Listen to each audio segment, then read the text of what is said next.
नमस्कार साथियों, decode exam पर मैं शिवम आप सभी का बहुत बहुत स्वागत करता हूं। पीसीएस प्रारंभिक परीक्षा के लिए आप सभी लोगों के लिए एक फ्री क्रैश कोर्स का प्रोग्राम चल रहा है, जिसमें निरंतर डेली आपको 2 कक्षाएं मिलती हैं। इन पूरी क्लासेस का शेड्यूल हर क्लास के वीडियो डिस्क्रिप्शन में आपको पूरा शेड्यूल मिल जाएगा। डे 1 से किस किस विषय की क्लास हुई है, किस किस तरीके से हुई है। यदि आप इनमें से कोई 1 या 2 विषय भी पढ़ना चाह रहे हैं, 3 विषय भी पढ़ना चाह रहे हैं जिनमें आप स्वयं को थोड़े कम महसूस करते हैं, तो आप उन डेज की क्लास देख लीजिए, उनका क्लास नंबर देख लीजिए। उस पूरे शेड्यूल में आपको सब कुछ मिल जाएगा। 151 ये बेसिकली क्लास हैं, जिसमें उन टॉपिक्स को प्रॉपर आरएनडी के बाद हर विषय के उन टॉपिक्स को छाटा गया है जिनसे पेपर में प्रायः सवाल परीक्षा में पूछे ही जाते हैं। अगर मैं आपसे यह कहूं कि इन क्लासों से हर क्लास से एक प्रश्न आपको पेपर में देखने को मिल सकता है, तो भी कोई बड़ी अतिशयोक्ति नहीं होगी। तो आपने अगर ये क्लासें अभी तक उस तरीके से देखनी नहीं शुरू की हैं, तो इनको प्रॉपर देखिए, समझिए, है ना। और इनसे आप अपने परीक्षा में नंबर काफी हद तक बूस्ट भी कर सकते हैं, है ना। चलिए, तो आज की जो हमारी क्लास है, आज की क्लास में हम देखेंगे, ये मध्यकालीन भारत की अंतिम क्लास है आज की, है ना। 5 कक्षाओं में हमने पूरा मध्यकालीन भारत, या मैं यूं कहूं 5 घंटे में लगभग हमने पूरा मध्यकालीन भारत, 5 से भी कम ही होगा, कंप्लीट कर लेंगे आज, है ना। तो आपको एक, अगर आप इसका कंपाइलेशन वीडियो चाहते हो कि सर पूरे मध्यकालीन भारत का एक कंपाइलेशन वीडियो दे दीजिए, तो आप कमेंट में जरूर लिखेंगे। जितने साथी कमेंट में लिखेंगे उसी के बाद, क्योंकि उसमें तमाम फिर एडिट वेडिट बहुत सारी चीजें करनी पड़ती हैं, तो अगर आप चाहेंगे तो आपको प्रोवाइड किया जाएगा, अन्यथा आप यहीं से चीजें रिवाइज कर सकते हैं, और चाहना आपके कमेंट के माध्यम से बताया जाएगा। तो आज हम जो देखेंगे उत्तर मुगल काल। अब देखो, जहां हम एंशिएंट में पढ़ते हैं गुप्तोत्तर, है ना, मौर्योत्तर, अब इनको मुगलोत्तर क्यों नहीं कह रहे? क्योंकि ये मुगल ही हैं, मुगल के बाद के शासक नहीं है, लेकिन अंतिम मुगल शासक हैं, बाद के मुगल शासक हैं, मुगलों से अलग कोई वंश नहीं है। इसलिए उत्तर मुगल शासक और एक बड़ी शक्ति जो भारत में पनपेगी, अंग्रेजों की नाक में दम करेगी, दैट इज मराठा, है ना। तो मराठाओं को भी देखेंगे, मराठाओं को समझेंगे, परीक्षा में जो भी महत्वपूर्ण प्रश्न इनसे आते हैं उन सबको भी साथ में करेंगे, ठीक है। चलिए, तो उससे पहले आप सभी के लिए एक महत्वपूर्ण सूचना, डिकोड एग्जाम की तरफ से एक नई बेहतरीन सी टेस्ट सीरीज लॉन्च की गई है, जिसमें टोटल 7000 प्रश्न समाहित हैं। 4000 प्लस 3000 प्रश्नों की यह श्रृंखला है, जिसमें 4000 प्रश्न तो डेली 40-40 प्रश्न जो मेंटरशिप प्रोग्राम में 100 दिन के माध्यम से आपको रिवीजन कराया जा रहा है, वो उनके पीडीएफ टेस्ट, उनके पीडीएफ सॉल्यूशन, उनके डेली टारगेट प्लस उनके वीडियो सॉल्यूशन, जो चीज आपको अन्यत्र कहीं नहीं मिलेगी। तो वीडियो सॉल्यूशंस का क्या फायदा होता है? आप सिर्फ टेस्ट का वीडियो सॉल्यूशन भी देख सकते हैं। वहां आपको मैं क्वेश्चन सॉल्व करने की टेक्निक्स बता रहा हूं कि इस तरीके से प्रश्न को आसानी से हल कर सकते हैं, ऐसे प्रश्न को आसानी से हल कर सकते हैं, जो प्रश्न टफ हो, जो ना सुने गए प्रश्न उनको कैसे हल कर सकते हैं। तो यह निश्चित रूप से आपकी परीक्षा में एक महत्वपूर्ण रोल अदा करेगी, इस तरीके से क्वेश्चन सॉल्विंग अप्रोच। और सारे प्रश्न इसमें नए बनाए गए हैं, नए मतलब एक आधुनिक एग्जाम ट्रेंड को फॉलो करते हुए, मल्टीपल स्टेटमेंट वाले, कथन निष्कर्ष वाले, है ना, और आपके सत्य असत्य वाले, मैचिंग वाले, ये सब प्रश्न हैं। तो 4000 प्रश्न तो इसमें वो हैं जिनका आपको वीडियो सॉल्यूशन भी मिलेगा। 3000 प्रश्न इसमें 15 टेस्ट के रूप में है, 15 टेस्ट के रूप में इसमें 3000 प्रश्न है, मतलब 15 फुल लेंथ टेस्ट हैं 200-200 प्रश्नों के, जिसमें 140 प्रश्न आपके आरओ परीक्षा के अनुकूल जीएस के हैं और 60 प्रश्न आपके हिंदी के। तो ये फुल लेंथ टेस्ट मिलेंगे 15, जिनका आपको पीडीएफ टेस्ट, पीडीएफ सॉल्यूशन भी मिलेगा। तो कुल मिलाके 7000 प्रश्नों की आप एक प्रैक्टिस कर लेंगे, वो भी बहुत नॉमिनल सी फीस पे। संभवतः इसकी फीस 800 रुपए है। आपको कोई भी और जानकारी इस पूरी टेस्ट सीरीज से रिलेटेड चाहिए हो तो डिकोड एग्जाम के ऑफिशियल नंबर हैं, इन पर आप मैसेज कर सकते हैं, क्योंकि आप में बड़ी मात्रा में छात्र इसमें इनरोल हो रहे हैं, है ना।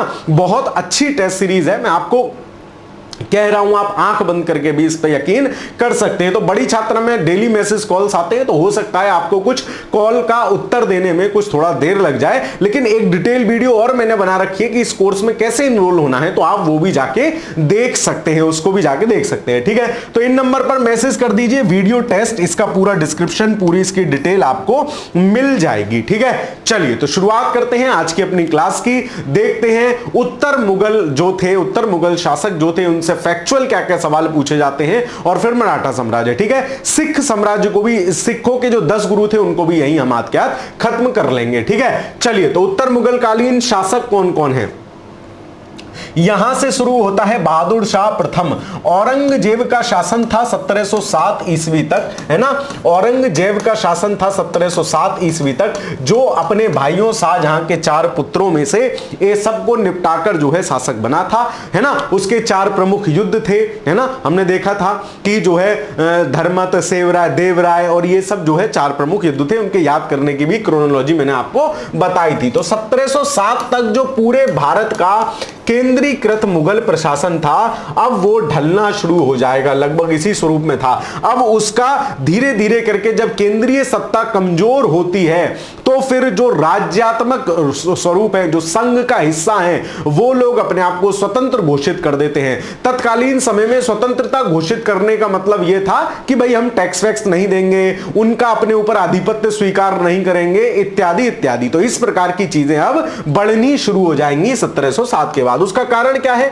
ये जो उत्तर मुगल शासक हैं, ये अयोग्य हैं, उस स्तर से केंद्रीकृत इतना बड़ा साम्राज्य संभालने में भी सक्षम नहीं है। दूसरी तरफ सन 1600 में ईस्ट इंडिया कंपनी भारत में आ गई है। 1707 चल रहा है, लगभग 107 वर्ष उसे भारत में हो गए हैं, और वो भारत में खुरापेच करना उसने शुरू कर दिया है ना। भारत में खुरापेच करना शुरू कर दिया है, भारतीय राजाओं को आपस में लड़ाना, और ये सब व्यापारी के साथ साथ अब वो राजनीति में भी घात लगाने लगे हैं। आने वाले 50 साल के बाद 1757 के प्लासी का षड्यंत्र, है ना, that is not a type of युद्ध। प्लासी के षड्यंत्र के बाद ये लोग जो है राजनीतिक सत्ता को हासिल करने में या राजनीतिक सत्ता में महत्वपूर्ण रोल में आ जाएंगे। ठीक है, तो ये पूरा एक सिनेरियो है।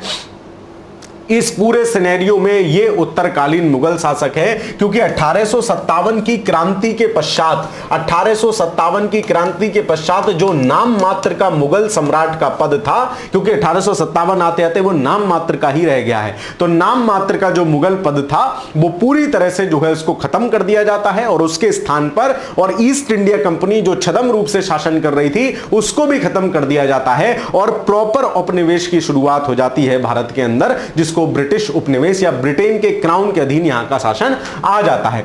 यहां से सवाल आपसे क्या पूछे जाते हैं? एक तो इन शासकों की, उत्तर मुगल कालीन शासकों की क्रोनोलॉजी आपसे पूछी जाती है। कुछ महत्वपूर्ण जैसे 2 बड़े आक्रमण हुए हैं, नादिर शाह का आक्रमण और अहमद शाह अब्दाली का आक्रमण, ये आपसे पेपर में पूछे जाते हैं। चलिए, तो कहां से याद करेंगे? बहादुर शाह प्रथम से। तो इसकी ट्रिक है बजाओ, है ना, बजाओ मतलब बहादुर शाह, जहांदर शाह, तो बजाओ। और क्या बजाओ? बजाओ FM मतलब फर्रुखसियार, और रफीउद्दौला तो बहुत कम समय के लिए है। ठीक है, FM में बीच में कभी कभी र की आवाज आती थी ना, मतलब कट जाता था, तो ऐसी रफीउद्दौला, है ना, रा से याद कर लेना, थोड़े समय के लिए FM। फिर अहमद आलम साहब मतलब अहमद ये हो गया, आलम ये हो गया, और साहब मतलब साह, SAH, है ना, इसको इंग्लिश में लिखते हैं, तो इसको आप नोट कर लेना, है ना, इसको आप नोट कर लेना, ताकि जो है आपका वो क्रोनोलॉजी आपको भी यहां की याद हो जाए। ठीक है, FM आलम, SAH साह, और A और B साहब। ठीक है, इस तरीके से मतलब बजाओ FM अहमद आलम साहब, ये इनका पूरा याद करने का ट्रिक है। देखो कैसे, बजाओ मतलब बहादुर शाह प्रथम, बा से मतलब बहादुर शाह प्रथम। मैं एक लाइन में भी ऊपर लिख देता हूं, इसको इरेज करके एक लाइन में भी लिख देता हूं, ताकि आप लोग नोट कर लो। अगर आप लोगों को ना पता हो, जिनको पता हो, जिनको याद हो, उनके लिए कोई बात नहीं है, वो सुन ले, केवल उनका रिवीजन हो जाएगा। ठीक है, तो बजाओ क्या? FM अहमद आलम और साहब, SAHAB, है ना, साहब को हमने ऐसे लिख दिया। तो ये हो गए सारे शासक। देखो, बजा, बा से बहादुर शाह प्रथम, ठीक है, जाओ से जहांदर शाह प्रथम, है ना, या जहादर शाह, तो बहादुर शाह है, फिर जहांदर शाह 5 साल है, फिर जहादर शाह 1 साल रह रहा है, फिर FM मतलब फर्रुखसियार, F से फर्रुखसियार, और M से मोहम्मद शाह। यही मोहम्मद शाह रंगीला था, है ना, इसी को मोहम्मद शाह रंगीला के नाम से आपको इसका नाम मिलता है। अजीब अजीब सी हरकतें करता था, महिलाओं वाले गुण इसके अंदर थे, महिलाओं की ड्रेस पहन के दरबार में जाता था, तो इस प्रकार की अजीब हरकतें ये कहां संभाल पाते इस मुगल पूरे साम्राज्य को, है ना, केंद्रीय सत्ता को इनसे तो जाना ही था। 1739 में इसी के समय में नादिर शाह का आक्रमण हुआ है ना। तो नादिर शाह का आक्रमण है तो भाई रंगीले बाबू हैं, है ना, इनको तो कोई मतलब है नहीं, तो नादिर शाह ने कहा लाओ हम ही लूट लाते हैं। नादिर शाह का आक्रमण हो रहा है 1739 में। आपसे दो सवाल यहां पूछे जाते हैं, नादिर शाह का आक्रमण कब हुआ, 1739, किसके समय हुआ, तो मोहम्मद शाह रंगीला को आप याद रखोगे, उसके समय हुआ। तो बजाओ FM अहमद मतलब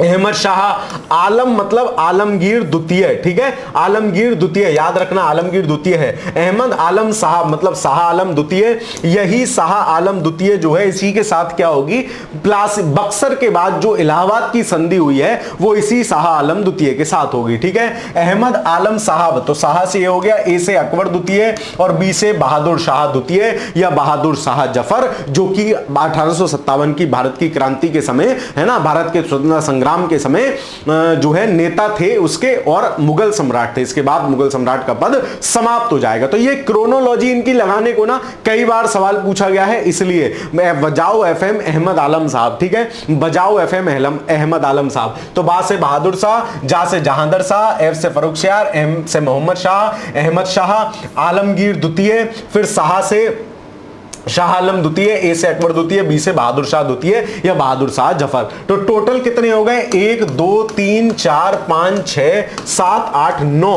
टोटल 9 शासक आपके ये उत्तर मुगल काल में आपको देखने को मिलते हैं, ठीक है। चलिए, महत्वपूर्ण घटना, मोहम्मद शाह के समय, मोहम्मद शाह रंगीला है तो नादिर शाह का आक्रमण होगा।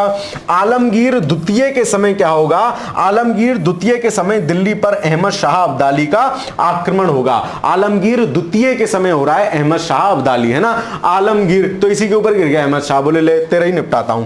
तो आलमगीर द्वितीय के समय अहमद शाह अब्दाली, तो आपसे ये पूछा जाता है अहमद शाह अब्दाली ने दिल्ली पर कब आक्रमण किया, तो 56 से 57 में, है ना। और आलमगीर द्वितीय जो है उस समय शासक था। अहमद शाह अब्दाली ही 1761 में मराठों के साथ युद्ध करेगा, जिसको कहेंगे पानीपत का तृतीय युद्ध, इसको भी आगे हम पढ़ेंगे, ठीक है।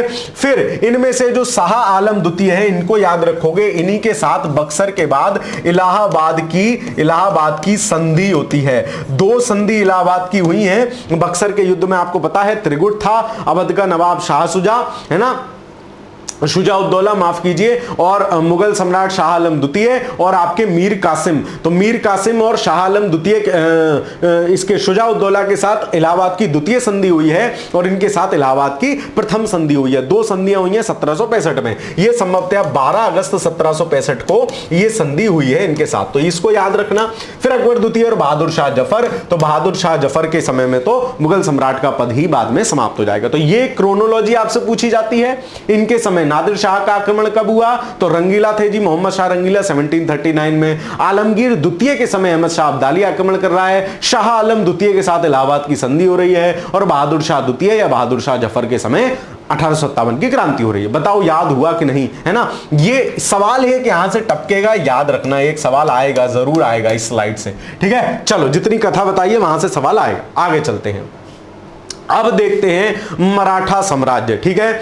मराठा साम्राज्य एक बड़ा साम्राज्य जो है भारत में विकसित हो रहा है, साथ ही साथ, है ना, भारत में विकसित हो रहा है बड़ा साम्राज्य। मराठा साम्राज्य का जो हेडशिप जिसके नाम से जानी जाती है या जिन्होंने उसको वास्तविक रूप से स्थापित किया वो थे छत्रपति शिवाजी महाराज, ठीक है। तो छत्रपति शिवाजी महाराज के विषय में ये सारी डिटेलिंग है, इसको देख लेते हैं, जहां से भी इनके सवाल पूछे जाने की संभावना है। जैसे जन्म इनका कब हो रहा है, अप्रैल 1627 में शिवनेर के दुर्ग में इनका जन्म हो रहा है। पिताजी इनके जो है अहमदनगर जो राज्य था, है ना, जो क्या कहते हैं, विजयनगर बहमनी साम्राज्य के जो 5 अंग हुए, है ना, उनमें से एक अहमदनगर था। तो अहमदनगर के यहां सैन्य जो है प्रमुख अधिकारी थे और इनके एक जागीर थी अपनी, है ना, उनके यहां हेडशिप में थे। तो शिवनेर के दुर्ग में जन्म हो रहा है शिवाजी का 1627 में। माता का नाम जीजाबाई है, पिता का नाम शाहजी भोसले है। गुरु का नाम कई बार पूछा गया है कोणदेव, और आध्यात्मिक गुरु, 2 गुरु अलग अलग हैं। गुरु जो कोणदेव हैं, दादा श्री कोणदेव हैं,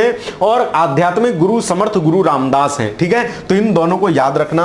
राज्याभिषेक 1674 और सितंबर 1674 में 2 बार राज्याभिषेक शिवाजी अपना करा रहे हैं, ठीक है। क्या हुआ है, सबसे पहले शिवाजी जो है 1600 क्या कहते हैं, सबसे पहले क्या कर रहे हैं कि अपने पिता के बाद शिवनेर के दुर्ग पे ही अधिकार वगैरह कर लेते हैं। उसके बाद क्योंकि औरंगजेब का क्या चल रहा था, उनके साथ कॉन्फ्लिक्ट चल रहा था, जो अहमदनगर बीजापुर वगैरह थे, संभवतः बीजापुर था, बीजापुर के एक क्षेत्र पर अधिकार कर लिया था, उनके साथ कॉन्फ्लिक्ट चल रहा था। तो औरंगजेब से मतलब मुगलों से संधि करने का कोशिश किया उनको हराने के लिए मराठा या शिवाजी ने, परंतु तब बात बनी नहीं। फिर बीजापुर की संधि हो जाती है औरंगजेब के साथ, जिस कारण क्या हुआ, जिस कारण ये थोड़े से अकेले से पड़ गए और मुगल सम्राट आदेश देते कि भाई इनका एरिया वापस कर दो। शिवाजी कहते तो हमने लूटा है। फिर शिवाजी को और वहीं बीजापुर के एक जो है फेमस जो है खतरनाक डाकू टाइप मान लो थे अफजल खां। अफजल खां लंबा चौड़ा एकदम है ना, और जो है माना जाता था कि अफजल खां जिसको चाहे उसको निपटा सकते हैं। शिवाजी ने अफजल खां को निपटा दिया। जब शिवाजी ने अफजल खां को मार दिया, माना जाता है कि 2 टुकड़ा उसका शरीर का कर दिया था, शिवाजी ने अफजल खां को निपटा दिया। और शिवाजी अफजल खां के मुकाबले शारीरिक रूप से जो है अपेक्षाकृत उससे कम थे। तो अफजल खां को निपटाने के बाद शिवाजी की जय जयकार आसपास के एरिया में हो गई है ना।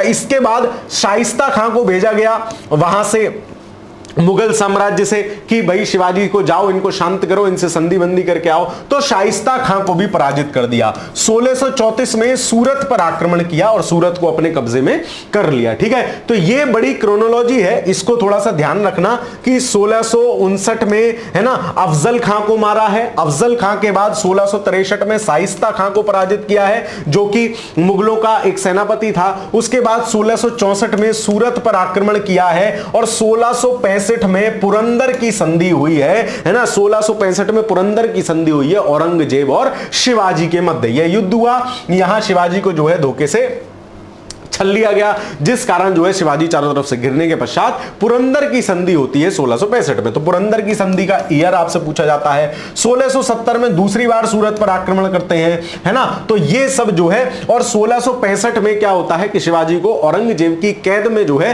कर लिया जाता है, लेकिन वहां से निकलने में भागने में शिवाजी सफल होते हैं 1666 में। तो 1666 ईस्वी में आगरा में औरंगजेब की कैद से भी निकलने में सफल रहे। तो ये बड़े इनके जीवन के, और कुल मिला के 1680 में शिवाजी की मृत्यु हो जाएगी। संभाजी और राजा राम इनके पुत्र हैं जो इनके आगे उत्तराधिकारी बनेंगे। तो एक बड़ा साम्राज्य जो है आगे मराठा साम्राज्य के नाम से जाना जाएगा, है ना।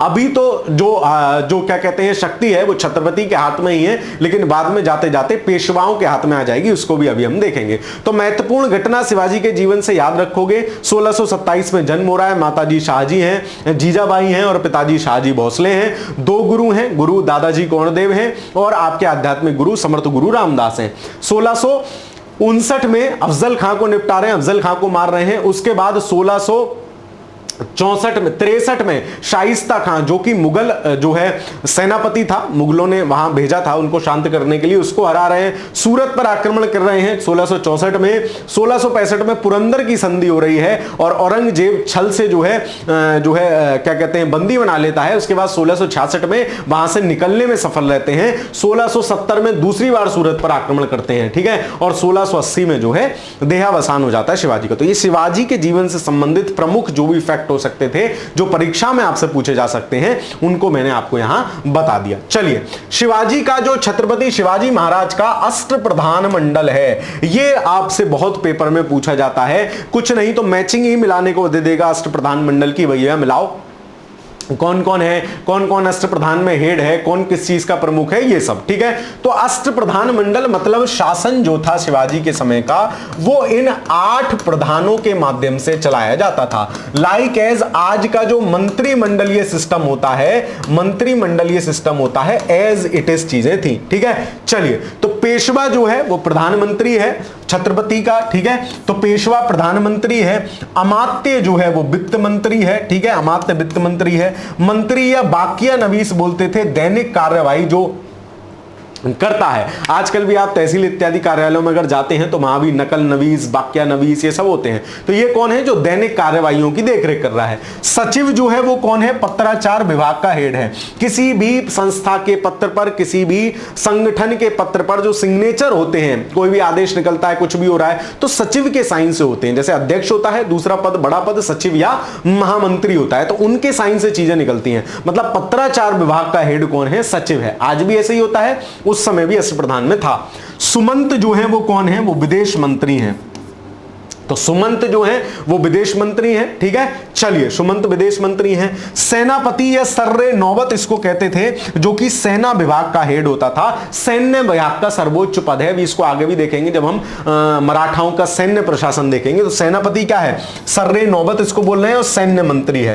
पंडित राव जो है वो धर्माधिकारी हैं, और न्यायाधीश जो है वो न्याय प्रमुख है, ठीक है। इनमें से न्यायाधीश को छोड़कर सबको कभी भी सैन्य सेवाएं भी देनी पड़ सकती थी, ऐसा भी था। तो शिवाजी का अष्ट प्रधान मंडल है। आपसे ये पूछा जाता है कौन क्या, ये पूछा जाता है कौन है कौन नहीं है। तो पेशवा है, अमात्य है, मंत्री है, सचिव है, सुमंत है। सुमंत को दबीर भी कहेंगे, मंत्री को वाक्या नवीस भी कहेंगे। सेनापति है जिसको सर्रे नौबत भी कहेंगे, पंडित राव है, और न्यायाधीश है। तो शिवाजी का ये अष्ट प्रधान मंडल है। 8 प्रमुख लोगों की एक हेडशिप है, 8 प्रमुख लोगों की एक जो है संस्था है, जो प्रॉपर जो है उसको गवर्न कर रही है, वो शासन प्रशासन देख रही, ठीक है। चलिए आगे चलते हैं। शिवाजी के उत्तराधिकारी कौन होंगे, संभाजी होंगे सबसे पहले तो, है ना। 1680 से लेकर 1689 तक। संभाजी के बाद राजा राम होंगे। राजा राम के बाद ताराबाई शासन करेगी, और फिर साहूजी। ताराबाई और साहूजी इनके माता बेटे हैं। ताराबाई और साहूजी शासन करेगा, फिर राजा राम द्वितीय, और फिर पद चला जाएगा पेशवाओं के पास। फिर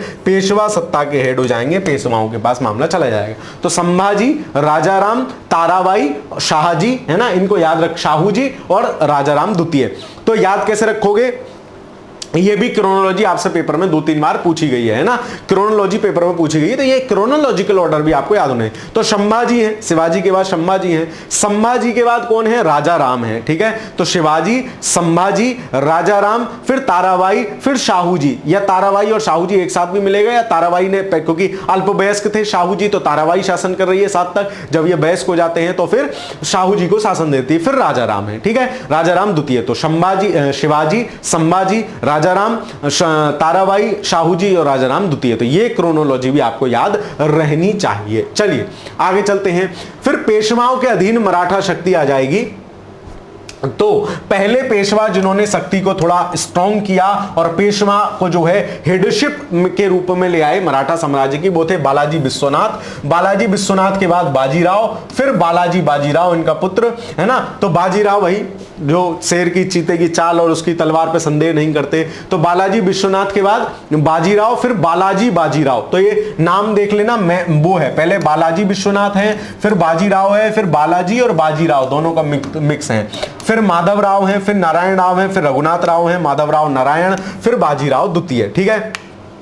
देखो ये भी क्रोनोलॉजी आपसे पेपर में पूछी जाती है, दिमाग में चीजें रख लो, है ना। 2-3 बार देख लोगे तो दिमाग में रह जाएगी। जैसे सबसे पहले बालाजी विश्वनाथ है, फिर बाजीराव है, फिर बालाजी बाजीराव है, फिर कौन है, माधव राव है ना। वो मूवी में भी आपने देखा है माधव राव, तो वही माधव राव है। फिर नारायण राव है, फिर रघुनाथ राव है। ये इन दोनों में भी काफी चक्कर चला था बाद में, नारायण राव और रघुबा, इनको रघुनाथ राव को रघुबा बोलते थे। तो इनको कैसे भी याद कर लो, MNR, है ना, MNR, है ना। तो ये इसके बाद MNR है, मतलब माधव राव है, N मतलब नारायण राव है, R मतलब रघुनाथ राव है। फिर माधव राव नारायण है दोनों का नाम, फिर बाजीराव द्वितीय है। तो ये जो है बड़े, और बाजीराव द्वितीय के बाद संधि हो जाएगी अंग्रेजों से, मराठा साम्राज्य, मराठा पद जो है, मराठा पेशवा का पद भी समाप्त कर दिया जाएगा, ठीक है। चलिए, तो ये जो है शिवाजी के उत्तराधिकारी हमने देखे कौन कौन से थे। शिवाजी के बाद संभाजी, राजाराम, ताराबाई, शाहूजी, राजाराम द्वितीय। पेशवाओं पे फिर आ जाएंगे तो सबसे पहले बालाजी विश्वनाथ, बाजीराव, बालाजी बाजीराव, फिर उसके बाद हमने देखा कौन, MNR, मतलब जो है M से माधव राव, N से नारायण राव, R से रघुनाथ राव, फिर जो है उसके बाद माधव राव नारायण और बाजीराव द्वितीय। तो ये क्रोनोलॉजी भी आपको याद होनी चाहिए, पेपर में ये क्रोनोलॉजी पेपर में खूब पूछी जाती है। मैचिंग में कार्यकाल दे देगा तब भी अगर आपको क्रोनोलॉजी याद होगी तो आप देख लोगे ना, पहले कौन है, फिर कौन है, फिर सन में कौन है, ऐसे भी कर लोगे। तो आपको क्रोनोलॉजी याद होनी चाहिए प्राय इन चीजों की, ठीक है। चलिए फिर देखते हैं मराठा प्रशासन व्यवस्था क्या थी। शिवाजी के अधीन प्रशासनिक इकाइयां कौन कौन सी थी? स्वराज, शिवाजी के पूरे राज्य को कहा जाता था, या मैं कहूं मराठा पूरे राज्य को कहा जाता था स्वराज, जिसका हेड कौन होता था? छत्रपति होते थे, जैसे छत्रपति शिवाजी महाराज। ठीक है, तो स्वराज की जो अवधारणा है, जो स्वराज था, उन्होंने अपने क्षेत्र को स्वराज नाम दिया। हमारा अपना राज है, स्वराज है, जिसका हेडशिप कौन है? छत्रपति है। स्वराज के नीचे महाल होता था, जिसका हेड होते थे सर हवलदार। ठीक है, फिर तर्फ होता था, जिसका हवलदार होता था। मौजा गांव से ऊपर, जिसका कारकून होता था, और गांव का पाटिल या पटेल होता था। ये जरूर याद रख लेना, गांव, मौजा, फिर उसके ऊपर तर्फ, महाल, स्वराज। तो ये 5 भागों में जो है, या कैटेगराइजेशन जो है, जैसे आज है देश के नीचे प्रदेश है, प्रदेश के नीचे जिला है ना, मंडल है, मंडल में जिला है, जिला में तहसील है, तहसील में गांव है, परगना है, परगना में गांव है। आज की भी ये संरचना है, तो ऐसे ही यहां है। ठीक है, सबसे पहले स्वराज, स्वराज के बाद महाल, महाल के बाद तर्फ। तो ये महाल और तर्फ बड़ा याद रखना, स्वराज, महाल, तर्फ, फिर मौजा, फिर आपका जो है ग्राम। मौजा का हेड कौन है? कारकून है, और गांव का हेड कौन है? पाटिल या पटेल है। ये पेपर में पूछे जा सकते हैं इन दोनों में से कुछ भी। ठीक है, चलिए आगे चलते हैं। मराठा सरदारों का प्रभाव क्षेत्र, ये देख लो, पूरा इस लेवल तक मराठा एम्पायर जो है फैल गया था, बड़े क्षेत्र पर थे। तो बाद में ये सब मराठा हैं, ग्वालियर के सिंधिया हैं, है ना, ग्वालियर के सिंधिया हैं, मराठा हैं। इंदौर के होलकर हैं, नागपुर के भोसले हैं, बड़ौदा के गायकवाड़ हैं, और पूना के पेशवा हैं, है ना। एक और थे धार के पवार, है ना, धार के पवार, वो भी मराठा साम्राज्य में ही थे। तो ये 6 बड़े प्रभाव क्षेत्र हैं, ये भी मैचिंग में आपसे पेपर पूछे जाते हैं। तो इंदौर के होलकर, है ना, इंदौर मतलब डोर में क्या करो? होल करो, तभी तो डंडारा गेट वो लगा पाओगे। इंदौर में क्या करो? होल कर, मतलब होल करो। ठीक है, याद हो गया। नागपुर भोसले आपको याद ही है भाई, शिवाजी का मेन एरिया यही था, शिवाजी के पिता का नाम शाहजी भोसले था, तो नागपुर के भोसले ये हो गए। बड़ौदा गायकवाड़, ठीक है, तो बड़ौदा गायकवाड़, इनको भी कैसे भी ये भी याद रहेगा, बड़ौदा गायकवाड़, वो सेम सा साउंड है, बड़ौदा गायकवाड़। ठीक है, इंदौर मतलब डोर में होल करके जाना है, इंदौर होलकर, है ना। नागपुर आपके जो है क्या है? भोसले, और गायकवाड़ जो है कहां के हैं? बड़ौदा के। फिर पूना पेशवा, तो पूना और पेशवा, है ना, पापा से दोनों सेम है। फिर ग्वालियर के सिंधिया तो आपको याद है ही, वर्तमान तक भी में भी बहुत सारी चीजें हैं। और धार के पवार, धार पवार सेम सा साउंड है। तो इंदौर होलकर याद कर लोगे, पूना पेशवा याद है, गायकवाड़ जो है बड़ौदा के हैं, और आपके नागपुर के भोसले और ग्वालियर के सिंधिया। तो ये जो है मराठा सरदारों के प्रभाव क्षेत्र थे। इतने पूरे एरिया, ये इंदौर, ये नागपुर, ये ग्वालियर, ये वडोदरा, ये पूना, है ना, फिर और भी छोटे छोटे थे। तो इस तरीके से थे, है ना। इन क्षेत्रों को आप याद रखोगे। चलिए आगे चलते हैं। मराठा सैन्य व्यवस्था के क्या क्या चीजें हैं? जैसे 2 प्रकार के सैनिक होते थे, पागा और सिलहदार। पागा और सिलहदार क्या है? पागा वो सैनिक हैं जिनको नियमित वेतन मिल रहा है ना, जो नियमित सेना है। जैसे आज भी, आजकल के समय तो नहीं होती है, जैसे एक होती है काफी समय से चलती आ रही थी, एक होती थी नियमित सेना, मतलब जो हमेशा शासन सत्ता के आसपास रहेगी, हमेशा जो है उनको नियमित वेतन दिया जाएगा। जब रहेगी मतलब वर्क कर रहे हैं तो नियमित वेतन भी दिया जाएगा। एक जिनको दूसरे वो लोग काम कर रहे हैं लेकिन जरूरत पड़ने पर बुलाया जा रहा है। तो पागा मतलब जो हमारे सागा रह रही है, हमारे साथ रह रही है, पागा सागा मतलब जो हमारे साथ रह रही है। तो शिवाजी की नियमित घुड़सवार सेना थी और इनको नियमित वेतन मिलता था। सिलहदार मतलब जब हमें कोई दिक्कत हो जाएगी, है ना, तो ये जो है आप क्या बताऊं, है ना, तो हमें कोई दिक्कत हो जाएगी तो ये आएंगे, सिलहदार आएंगे। ठीक है, तो शिवाजी के अनियमित सैनिक थे और वेतन इनको जो युद्ध इत्यादि होते थे उनमें जो सामग्री प्राप्त होती थी, है ना, तो उनका जो है वो हिस्सा इनको मिलता था। सर्रे नौबत अभी देख ही चुके हैं, सेना का सर्वोच्च अधिकारी होता था। और ये क्या था? शिवाजी के अष्ट प्रधान मंडल में भी है सेनापति या सर्रे नौबत। ठीक है, सेना का सर्वोच्च अधिकारी। फिर पायक या पाइक क्या होता था? पायक या पाइक होते थे पैदल सेना जो होती थी। ठीक है, ये तो घुड़सवार सैनिक हैं। ये पागा जो है, कंफ्यूज मत होना पागा और पाइक में। पागा जो है वो कैसे? पागा और जो है हमारे सागा और भागा, भागेगा किस पे? घोड़े पे सवार हो गए। तो पागा जो है घुड़सवार नियमित सैनिक है ना। सिलहदार जो है घुड़सवार अनियमित सैनिक है। और पाइक या पायक जो है वो कौन है? पायक मतलब जो पांव से चल रहा है। तो पायक जो है पैदल सेना होती थी, पैदल सैनिक होते थे। हवलदार जो है वो क्या है? किले के आंतरिक प्रशासन की देखरेख करता है। किले का जो आंतरिक प्रशासन है वो कैसे चलेगा उसका देखरेख करता है ना, मतलब आंतरिक सैनिक प्रशासन की देखरेख करना है। और सबनिस जो है वो क्या करता था, किले के अंदर असैनिक शासन की देखभाल करना, पत्राचार इत्यादि। तो ये सबनिक था। तो हवलदार सबनिक मतलब पागा, भागा, काय पे भागेगा, घोड़े पे सवार होकर भागेगा और जब कहेंगे तब भागेगा, मतलब नियमित सैनिक है। सिलाहदार मतलब जब हमें जरूरत पड़ेगी तब हमारे साथ आएगा, घुड़सवार है और युद्ध में जो इत्यादि इत्यादि सामान प्राप्त होगा उसका कुछ भाग उसको दिया जाएगा। सर्रे नौबत जो है सेना का सर्वोच्च अधिकारी है। पायक या पाइक जो है वो पायक मतलब जो पैर से चल रहे हैं, पैदल सैनिक हैं। हवलदार जो है वो आपका किले के भीतर के सैन्य विभागों को सैन्य मामले को देख रहा है। सबनिस जो है वो किले के अंदर के असैनिक कार्यों को देख रहा है ना, जो असैनिक कार्य हैं उनको देख रहा है। चलिए फिर मराठा शब्दावली में और भी बहुत सारी चीजें हैं।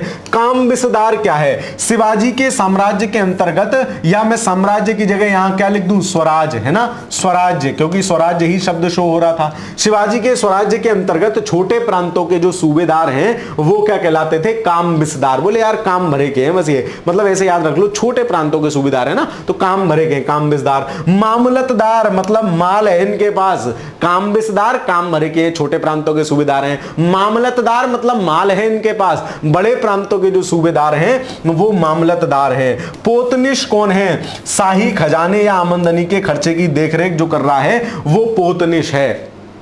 बहुतनिस मतलब इसके पास बहुत है, क्यों, भाई साहब शाही खजाने की देखरेख कर रहा है। फिर कारखानाबिस, तो कारखाना मतलब अन्न भंडार का प्रभारी है, कारखाना इसके नाम में खाना आ गया। खानाबिस मतलब खाने को भी देख रहा है। कुर्जा पट्टी जो है वो क्या है, आपातकालीन कर है। तो कुर्जा मतलब यहां से याद करो कर्जा, और कर्जा आदमी कब लेता है, सर जब कोई आपातकाल आके पड़ता है, जब पैसा पास में नहीं होता है तब आदमी कर्जा लेता है। मतलब कुर्जा पट्टी मतलब कर्जा, तो कर्जा आदमी कब लेता है, आपातकाल में, तो कुर्जा पट्टी आपातकालीन कर है। पोल पट्टी क्या है, युद्ध में लूटा गया अंश, युद्ध में जो प्राप्त हुआ अंश है वो, है ना, तो युद्ध में पोल पट्टी वो है। तो ये जो है शब्दावली है कुछ। कामबिसदार काम भरे के यार छोटे छोटे प्रांतों के सूबेदार हैं। मामलतदार माल है इनके पास, बड़े प्रांतों के सूबेदार हैं। पोतनिश मतलब जो शाही खजाने की बहुतनिस के पास बहुत है ना। कारखानाबिस, खानाबिस मतलब अन्न भंडार गृह का हेड। कुर्जा पट्टी मतलब आपातकालीन कर है। पोल पट्टी मतलब युद्ध में लूटा गया अंश है। इसके साथ ही दो कर और होते थे, सरदेश मुखी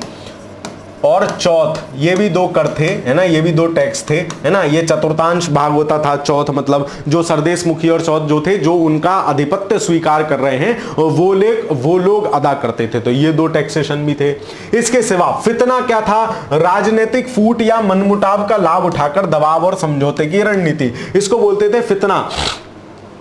इतिहासकार लिखते हैं कि मराठाओं ने युद्ध के बल पर, फितना के बल पर अपना जो है मैक्सिमम साम्राज्य फैलाया। मतलब देखा यहां मामला गड़बड़ है, कूट दिया उसको, अपना राज्य फैला लिया। ऐसे ही सब चीजें चल रही हैं। हजूर दफ्तर, पूना में पेशवा का जो सचिवालय था, है ना, पेशवा का जो सचिवालय है, पेशवा का जो ऑफिस है वो क्या है, हजूर दफ्तर है। मिरासदार क्या है, वह वर्ग जिसकी भूमि पर वंशानुगत स्वामित्व होता था। वतन क्या है, मूलतः अरबी का शब्द है जिसका अर्थ होता था जीविका का स्रोत। ठीक है, तो ये कोई नीचे वाले दोनों को इतने हेड नहीं है, ये फितना, हजूर दफ्तर और ये जो है पांचों छहों, इनको याद रखोगे। ठीक है, चलिए आगे चलते हैं। फिर जो एक महत्वपूर्ण घटना हो रही है 1761 में, जो मराठाओं को जो है क्या कर देगी, छीण कर देगी, वो हो रही है पानीपत का तृतीय युद्ध। अफगान शासक अहमद शाह अब्दाली 1758 में दिल्ली पर आक्रमण कर रहा है। और दिल्ली पर कौन है उस समय, आलमगीर द्वितीय का शासन दिल्ली पर है, मुगल बादशाह आलमगीर द्वितीय। ठीक है, दिल्ली पर शासन है। फिर अहमद शाह अब्दाली और मराठों के बीच 1761 में युद्ध लड़ा गया है, जिसको बोलते हैं पानीपत का तृतीय युद्ध। पानीपत का प्रथम युद्ध कौन लड़ रहा था, बाबर लड़ रहा था, जब आया भारत में बाबर और इब्राहिम लोदी के बीच। पानीपत का द्वितीय युद्ध कौन लड़ रहा था, अकबर लड़ रहा था, अकबर और हेमू के बीच। फिर पानीपत का तृतीय युद्ध कौन लड़ रहा है, तो पानीपत का 1526, द्वितीय 1556, तृतीय 1761 में अहमद शाह अब्दाली और मराठों के मध्य। ठीक है, इस युद्ध में मराठे पराजित होते हैं।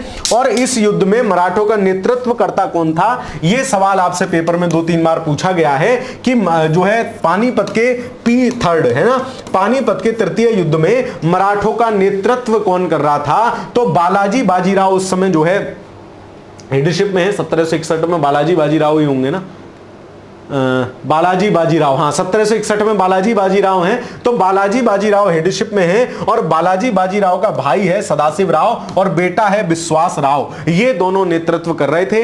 माना जाता है कि 1761 में हारने के पश्चात ही बालाजी बाजीराव जो है उस दुख, उस दंश के कारण जो है उनको पीड़ा हुई और उसी की वजह से तबीयत खराब होकर चल बसे। तो मराठों का नेतृत्व सदाशिव राव कर रहे हैं और विश्वास राव कर रहे हैं। और पूछा जाए कि उस समय पेशवा कौन है, तो बालाजी बाजीराव हैं। ठीक है, इस युद्ध का आंखों देखा वर्णन काशीराम पंडित ने किया है ना, काशीराम पंडित ने इस युद्ध का आंखों देखा वर्णन किया है। जितने भी फैक्ट लिखे हैं किसी ना किसी परीक्षा के प्रश्न हैं, तो एक भी फैक्ट को कमजोर ना समझे। इस युद्ध में मराठों को तो कमजोर किया ही, मतलब भाई हार गए। एक बड़ी शक्ति थी मराठा जिसके मारे सबकी हवा कांपती थी, हवा खराब होती थी, है ना। तो मराठे इस युद्ध में, मतलब मराठे तो हारे ही, लेकिन साथ ही अंग्रेजों के प्रभुत्व के भी मार्ग को खोल दिया कि अब अहमद शाह अब्दाली इनको निपटा गया, अब अंग्रेज टक्कर लेंगे, क्योंकि उनका तो स्वभाव है, जिसे देख रहे हैं थोड़ा सा वीक होता हुआ उसी के जो है नमक छिड़क रहे हैं जाके। तो अंग्रेज अब यहां टक्कर लेंगे और अंग्रेजों का प्रभुत्व, जो 3 मराठा आंग्ल मराठा युद्ध होंगे उनसे बाद में फिर अंग्रेज धीरे धीरे ग्रो करना शुरू करेंगे। तो 3 बड़े आंग्ल मराठा युद्ध हो रहे हैं 1775 से 1782। देख लो 17, ये तो मौका ढूंढते थे, फितरत इनकी शैतान वाली थी ना अंग्रेजों की, तो मौका ढूंढते थे। 1761 में पानीपत के तृतीय युद्ध में इन्होंने देखा कि मराठे थोड़े से वीक पड़ गए हैं। बालाजी विश्वनाथ बाजीराव और बालाजी विश्वनाथ, डंका बस्ता था इनका, है ना, वो चला गया है। अब मौका देख रहे हैं और ऊपर से पेशवाओं में भी कुछ आपस में अनबन सी चल रही है, तो मौका देख रहे हैं। 1775 से 1782 में प्रथम आंग्ल मराठा युद्ध हो गया, फिर 1803 से 1805 में द्वितीय आंग्ल मराठा युद्ध हो जाएगा और तृतीय आंग्ल मराठा युद्ध 1817 से 1818। गवर्नर जनरल आपसे पूछा जाता है कौन है, तो 1774 के पास वारेन हेस्टिंग्स है, वारेन हेस्टिंग्स है। 1803 से 1805 में लॉर्ड बेलेजली रहेगा, लॉर्ड बेलेजली रहेगा, है ना। 98 से 1805 तक रहा था। और तृतीय में लॉर्ड हेस्टिंग्स रहेगा, लॉर्ड हेस्टिंग्स रहेगा, है ना। तो ये तीनों गवर्नर जनरल भी आपसे पूछे जाते हैं उस समय कौन कौन थे, तो याद रखना। अभी बंगाल के गवर्नर जनरल नहीं, 1813 1833 में आके भारत का गवर्नर जनरल होगा और 1773 से बंगाल का गवर्नर जनरल हो गया था। तो ये तीनों बंगाल के गवर्नर जनरल पूछे जाते हैं आपसे आंग्ल मराठा युद्ध के समय कौन थे। तो ऐसे याद रख लेना, दोनों हेट वाले हैं, मतलब इधर वारेन हेस्टिंग है, इधर लॉर्ड हेस्टिंग है, तो बीच में जो है वो दोनों तरफ से हेट कर रहे हैं, मतलब दोनों तरफ से जल रहे हैं लोग। मतलब बीच में कौन है, लॉर्ड बेलेजली। बताओ आनंद आया कि नहीं। पेपर में सवाल आता है ना, रट के सवाल नहीं होगा, सवाल को समझना पड़ेगा, उसकी कैटेगरी को समझना पड़ेगा और याद करने वाले फैक्ट को आपको अपने दैनिक जीवन से जोड़ना पड़ेगा, तब चीजें याद होती हैं, है ना। तो वारेन हेस्टिंग्स है, लॉर्ड बेलेजली है और लॉर्ड हेस्टिंग्स है। ठीक है, 1818 में फिर पेशवा का पद भी समाप्त हो जाएगा तृतीय आंग्ल मराठा युद्ध के पश्चात। और अंतिम पेशवा आपसे पूछे कोई कौन था, तो अंतिम पेशवा बाजीराव द्वितीय था। ठीक है, अंतिम पेशवा बाजीराव द्वितीय था। तो इस तरीके से जो है 3 आंग्ल मराठा युद्ध हो गए। अब मराठा की महत्वपूर्ण संधियां कौन कौन सी किस किस के बीच हुई हैं, यह भी आपसे पेपर में पूछा जाता है। ठीक है, तो तीनों का टाइम पीरियड याद रहेगा, 75 से 82, फिर 3 से 5, फिर 17 से 18। 75, 82, 03, 05, 17, 18 ऐसे याद कर लेना। ठीक है, फोन नंबर हो गया 75, 82, 03, 5, 17, 18, मतलब 2, 4, 6, 8, 10, 12 अंक हो गए, तो इनको 3, 5 कर लो।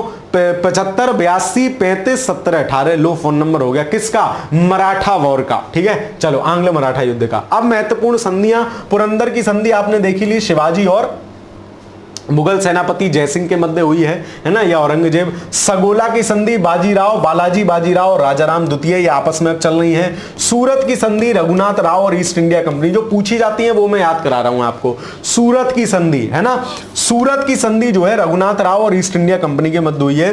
पुरंदर की संधि 1746 में हुई है, पेशवा माधव राव और नारायण राव तथा अंग्रेजों के मध्य। ठीक है, चलो रघुनाथ राव, फिर मैंने आपको बताया रघुनाथ राव संधि कर लेगा, नारायण राव, क्योंकि पहले माधव राव है, फिर नारायण राव है, फिर रघुनाथ राव पेशवा बनने हैं। तो रघुनाथ राव को तो परेशानी हो रही है, इसलिए वो जो है अंग्रेज संधि कर रहा है। इसके अपोज में जो है संधि की जा रही है पुरंदर की संधि, जो कौन कर रहे हैं, माधव राव और नारायण राव कर रहे हैं। फिर बड़गांव की संधि है 1779 में माधवराव और नारायण राव तथा अंग्रेजों के बीच में, ठीक है, ये सेम है। फिर सालाबाई की संधि है 1782 में, माधवराव, नारायण राव तथा अंग्रेज। अच्छा, ये तीनों संधियां अंग्रेजों और माधवराव नारायण राव के बीच है, ठीक है, पुरंदर, बड़गांव और सालाबाई, ठीक है। चलो, फिर बसीन की संधि है बाजीराव द्वितीय और अंग्रेज 1802 में। देवगांव की संधि है ना, देवगांव नहीं बसीन याद रखना। सुरजी अर्जन गांव की संधि है सिंधिया और अंग्रेजों के बीच में। राजा घाट की संधि है होलकर अंग्रेजों के बीच में। अब ये कौन है? सिंधिया, ग्वालियर के सिंधिया, होलकर कहां? इंदौर के होलकर, ये भी अब अलग अलग संधि कर रहे हैं। पूना की संधि है बाजीराव द्वितीय और अंग्रेजों के बीच। ग्वालियर की संधि दौलत राव अंग्रेजों के बीच। मंदसौर की संधि महाराव होलकर और अंग्रेजों के बीच। तो इसको याद करने का, जैसे पुरंदर आपको याद रहती है 1665।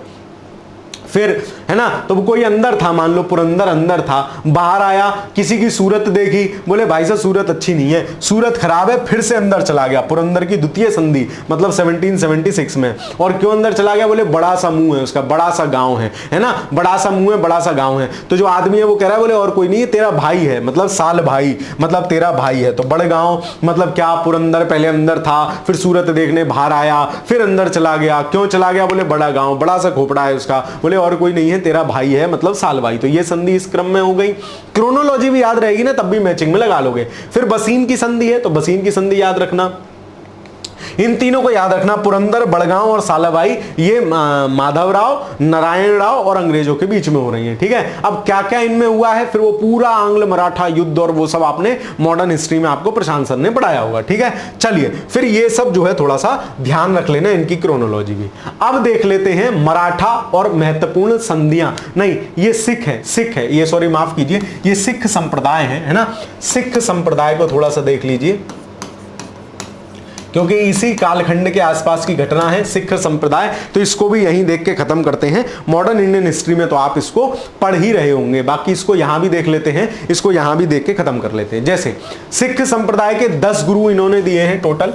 कौन कौन है? यहां से शुरू करते हैं। सबसे पहले जो है वो है गुरु नानक, ठीक है, सिख धर्म के प्रवर्तक हैं। 1469 से लेके 1539 तक हैं, ठीक है। 1469 से लेके 1539 तक हैं, मतलब 1526 में बाबर आ जा रहा है। और हुमायूं है, तो ये हुमायूं के समकालीन है गुरु नानक, ठीक है। फिर नानक के बाद गुरु अंगद हैं। गुरु अंगद जी को माना जाता है गुरुमुखी लिपि का जन्मदाता। जो पंजाबी की लिपि है गुरुमुखी लिपि, उसका जन्मदाता किसको माना जाता है? अंगद, गुरु अंगद देव को, जो कि सिखों के द्वितीय गुरु थे। फिर गुरु अमरदास है, गुरु रामदास हैं। रामदास कौन है? अमृतसर एवं संतोषसर तालाब का, जो अमृतसर में स्वर्ण मंदिर है उसका निर्माण, जो तालाब है उसके आसपास का, उसका निर्माण कौन करा रहा है? गुरु रामदास। फिर गुरु अर्जुन देव है, पंचम गुरु, स्वर्ण मंदिर का निर्माण करा रहे हैं। और अर्जुन देव को ही जहांगीर ने जो है मरवा दिया था, है ना। खुसरो जो उसका वो था, पुत्र था खुसरो, जो क्या कहते हैं उसको, शहजादा खुसरो के विद्रोह को अर्जुन देव ने समर्थन किया था, जिस कारण जहांगीर ने अर्जुन देव को मरवा दिया था। फिर छठे गुरु हैं गुरु गोविंद सिंह, अकाल तख्त का निर्माण कर रहे हैं, है ना, अकाल तख्त का निर्माण कर रहे हैं। फिर गुरु हरराय हैं, गुरु हरकिशन हैं और गुरु बहादुर हैं। नवे गुरु बहादुर हैं, जिनको जो है औरंगजेब ने मृत्युदंड दे दिया। फिर गुरु गोविंद सिंह हैं, ये खुद गुरुओं के, इनके अंतिम गुरु थे सिखों के, और इन्होंने ही खालसा पंथ की स्थापना करी और बताया कि मेरे बाद अब कोई सिख पंथ का गुरु नहीं होगा, मेरे बाद जो है अब गुरु ग्रंथ साहिब ही गुरु के रूप में रहेगा, ठीक है। चलिए, तो ये 10 गुरु इन्होंने जो जो काम किए, सबसे पहले देख लीजिए दोबारा। गुरु नानक प्रवर्तक हैं, गुरु अंगद जो है गुरुमुखी लिपि का आविष्कार कर रहे हैं। फिर गुरु अमरदास है, रामदास जो है अमृतसर के आसपास जो तालाब है, स्वर्ण मंदिर के आसपास जो कुंड है, उसका निर्माण करा रहे हैं। फिर गुरु अर्जुन देव स्वर्ण मंदिर का निर्माण करा रहे हैं, पंचम गुरु हैं। प्लस खुसरो के विद्रोह में समर्थन के कारण इनको जो है जहांगीर ने मरवा दिया था। गुरु गोविंद जो है अकाल तख्त का निर्माण करा रहे हैं। फिर गुरु हरराय हैं, हरकिशन हैं, गुरु तेग बहादुर हैं, है ना। तेग बहादुर को जो है औरंगजेब ने मृत्युदंड दे दिया, आपको पता है ना, 1.25 लाख से 1 लड़ाओ। फिर गुरु गोविंद सिंह हैं, जो अंतिम गुरु हैं, और खालसा पंथ की भी इन्होंने स्थापना की है। तो इस प्रकार आज की आपकी पूरी क्लास यहीं समाप्त होती है, या मैं आपसे कहूं कि आपकी जो मॉडर्न मिडिवल इंडियन हिस्ट्री है वो पूरी हम आज समाप्त कर ली हमने 5 बड़ी कक्षाओं में। आपने नहीं देखी है तो सारी क्लासेस जाके देख लीजिएगा। चलिए, तो एक बार रिवीजन कर लेते हैं इसका प्रॉपर। जितना आज हमने पढ़ा है। ठीक है, चलिए, तो हमने शुरुआत की थी आज उत्तर मुगलकालीन शासकों से। उत्तर मुगलकालीन शासकों का क्रोनोलॉजिकल ऑर्डर आपसे कई बार परीक्षाओं में पूछा गया है, कई बार उनका प्रश्न पूछा जाता है, तो उसका याद करने का क्या ट्रिक है? बजाओ FM अहमद आलम साहब, मतलब बजाओ से बहादुर शाह जफर, एफ से फर्रुखसियार, एम से मोहम्मद शाह रंगीला, और मोहम्मद शाह रंगीला के समय ही 1739 में नादिर शाह का आक्रमण हो रहा है। फिर अहमद शाह, फिर आलमगीर द्वितीय, जिसके समय अहमद शाह अब्दाली का दिल्ली पर आक्रमण हो रहा है। फिर शाह से शाह आलम द्वितीय, है ना, फिर ए से अकबर द्वितीय, ऐसे बहादुर शाह जफर या बहादुर शाह द्वितीय। तो ये सब हैं इनके समय जो जो काम हुए। और शाह आलम द्वितीय जो है उसके समय 1765 में बक्सर के युद्ध के पश्चात इलाहाबाद की संधि भी हो रही थी। फिर शिवाजी को हमने देखा, तो शिवाजी का जन्म 1627 शिवनेर के दुर्ग में हुआ है। माता जीजाबाई, पिता शाहजी भोसले। फिर हमने देखा कि 1665 में जो है, फिर हमने आगे देखा कि 1659 में जो है इन्होंने उसको हरा दिया, अफजल खां को। 1663 में शाइस्ता खां जो औरंगजेब ने जिसको भेजा था उसको ने हटा दिया। 1664 में जो है सूरत पर आक्रमण किया। 1665 में जो है पुरंदर की संधि की। 1666 में जो है औरंगजेब की कैद से बाहर निकल के आ गए। 1670 में दोबारा सूरत पर जो है आक्रमण किया है, और 1680 में जो है आकर मृत्यु हुई है। शिवाजी के फिर उत्तराधिकारी थे, ये शिवाजी का अष्टप्रधान मंडल है: पेशवा, अमात्य, मंत्री, सचिव, सुमंत, सेनापति, पंडित राव, न्यायाधीश। पेशवा प्रधानमंत्री है, अमात्य वित्त मंत्री दैनिक कार्यवाही है, सचिव पत्राचार का हेड है, सुमंत जो है विदेश मंत्री है, सेनापति सैन्य मंत्री है, पंडित राव धर्माधिकारी है, और न्यायाधीश जो है न्याय प्रमुख है। उसके पश्चात शिवाजी के उत्तराधिकारी कौन है? तो संभाजी हैं। संभाजी के बाद आपके राजाराम हुए, राजाराम के बाद ताराबाई हुई, ताराबाई के बाद साहूजी हुए, फिर राजाराम द्वितीय हुए। फिर जो मराठाओं की शक्ति थी वो पेशवाओं के पास आ गई। पेशवा कौन थे? सबसे पहले बालाजी बाजीराव हैं, फिर बाजीराव है, फिर बालाजी, सबसे पहले बालाजी विश्वनाथ है, फिर बाजीराव है, फिर बालाजी बाजीराव है, और उसके बाद MNR मतलब Madhavrao, N Narayan Rao, R for Raghunath Rao. फिर जो है आपके माधवराव नारायण है, फिर बाजीराव द्वितीय हैं। ठीक है, बाजीराव द्वितीय के बाद ही जो है मराठा पेशवाई समाप्त हो जाती है 1818 में। ठीक है, फिर मराठा प्रशासन व्यवस्था, साम्राज्य मतलब स्वराज्य जो पूरा होता था उसको बोलते थे, उसका हेड होता था छत्रपति, उससे नीचे होता था महाल जिसके हेड को बोलते थे सर हवलदार, तर्फ उसके नीचे होता था जिसके हेड को बोलते थे हवलदार, फिर मौजा होता था जिसके हेड को बोलते थे कारकून, फिर जो है ग्राम होता था जिसके हेड को बोलते थे पाटिल या पटेल। ठीक है, फिर मराठा सरदारों का प्रभाव क्षेत्र कहां है? ग्वालियर के सिंधिया हैं, धार के पवार हैं, इंदौर के होलकर हैं, है ना, पूना के पेशवा हैं, नागपुर के भोसले हैं, और बड़ौदा के गायकवाड़ हैं। फिर हमने देखा जो इनके महत्वपूर्ण शब्द थे, जैसे पागा जो है भागा काय पे घोड़े पे मतलब घोड़ा नियमित सैनिक, सिलाहदार मतलब अनियमित सैनिक है, सर्रे नौबत सैन्य विभाग का हेड है, पाइक मतलब पैदल सैनिक है, हवलदार मतलब किले के अंदर सैन्य व्यवस्था देख रहा है, और सवनिस मतलब किले के अंदर असैन्य व्यवस्थाओं को देख रहा है, कामबिसदार मतलब छोटे प्रांतों के काम के, छोटे से काम के हैं वैसे प्रांतों के सामंत, मालविसदार मतलब बड़े माल रखने वाले, शिवाजी के साम्राज्य के अंतर्गत बड़े प्रांतों के सूबेदार, पोतनिश मतलब साज बहुत निश, उसके पास बहुत है, शाही खजाने का हेड, कारखाना बिस मतलब खाना मतलब अन्न भंडार गृह का हेड, कुर्जा पट्टी मतलब आपातकालीन कर, आपातकाल में आदमी कर्जा लेता है, पोल पट्टी मतलब युद्ध में प्राप्त हुआ अंश। फिर फितना जो होता था राजनीतिक मनमुटाव का लाभ उठाकर जो है क्षेत्रों पर कब्जा कर लेते, हुजूर दफ्तर जो पूना में पेशवा का दफ्तर था वो। फिर हमने देखा पानीपत का तृतीय युद्ध अहमद शाह अब्दाली और मराठों के बीच में हो रहा है 1761 में। इस समय वो कौन है, पेशवा कौन है? बालाजी बाजीराव पेशवा है। मराठों को जो सेनापतित्व प्रदान कर रहे हैं वो कौन है? सदाशिवराव भाऊ और ये विश्वास राव जो है इनको सेनापतित्व प्रदान कर रहे हैं, और काशीराज पंडित ने इसका आंखों देखा वर्णन किया है। फिर हमने आंग्ल मराठा युद्ध देखा, पहला हो गया है आपका 1774-75 से 82 में, बारेन हेस्टिंग उस समय गवर्नर जनरल है। दूसरा 1803 से 5 में हो गया, उस समय लॉर्ड बेलेजली है। तीसरा 1817-18 में हो जाएगा, उस समय कौन है? लॉर्ड हेस्टिंग्स है। ठीक है, चलिए फिर मराठे महत्वपूर्ण संधियां कर रहे हैं, तो पुरंदर है ना, फिर सगोला की संधि है, फिर जो है पुरंदर के बाद सूरत की संधि है, फिर पुरंदर की द्वितीय संधि है, फिर बड़गांव की संधि है, फिर पुरंदर द्वितीय, बड़गांव और आपके जो है सालबाई, ये तीनों किसके बीच में हो रही हैं? MN मतलब माधवराव, नारायण राव और अंग्रेजों के मध्य हो रही हैं, ये संधियां थी। फिर हमने सिखों के से रिलेटेड महत्वपूर्ण चीज देख ली, 10 गुरु देख ले। गुरु नानक इनके संस्थापक हैं, गुरु अंगद गुरुमुखी के जो है जन्मदाता हैं, गुरु अर्जुन देव पंचम गुरु हैं, जो कि जिनको जहांगीर ने खुसरो के विद्रोह में समर्थन के कारण मृत्युदंड दिलवाया और स्वर्ण मंदिर का इन्होंने निर्माण कराया। फिर गुरु गुरु गोविंद ने अकाल तख्त का निर्माण किया। फिर आगे आ जाओगे, गुरु तेग बहादुर को जो है औरंगजेब ने, वो तेज है और बहादुर भी है, इसलिए औरंगजेब ने मरवा दिया, औरंगजेब ने मृत्युदंड दिया और गुरु गोविंद सिंह ने अकाल तख्त की स्थापना करी और खालसा पंथ की भी स्थापना करी। ठीक है, तो इस तरीके से हमने पूरा मध्यकालीन भारतीय इतिहास आज समाप्त कर लिया है। अब आपकी जो भूगोल की जो कक्षाएं हैं और एक क्लास शायद प्राचीन भारतीय इतिहास की रह गई है, वो भी हम जल्दी ही कर लेंगे। तो इसका कंपाइलेशन वीडियो आप चाहते हो तो कमेंट के माध्यम से जरूर बता दीजिएगा। कक्षा आपको कैसी लगी, हमारा ये प्रयास आपको कैसा लग रहा है, कमेंट के माध्यम से अवश्य बताते चलिएगा। ठीक है, बाकी समय बहुत कम है, रिवीजन जरूर करते रहिए। जितना रिवीजन करेंगे पेपर में सफलता आपकी उतनी ही जल्दी सुनिश्चित हो पाएगी किसी भी परीक्षा के लिए। चैनल पर नए हो तो चैनल को सब्सक्राइब जरूर कर दीजिएगा। मिलता हूं आपसे फिर किसी अगली वीडियो में, तब तक के लिए पढ़ते रहिए, खुश रहिए, धन्यवाद।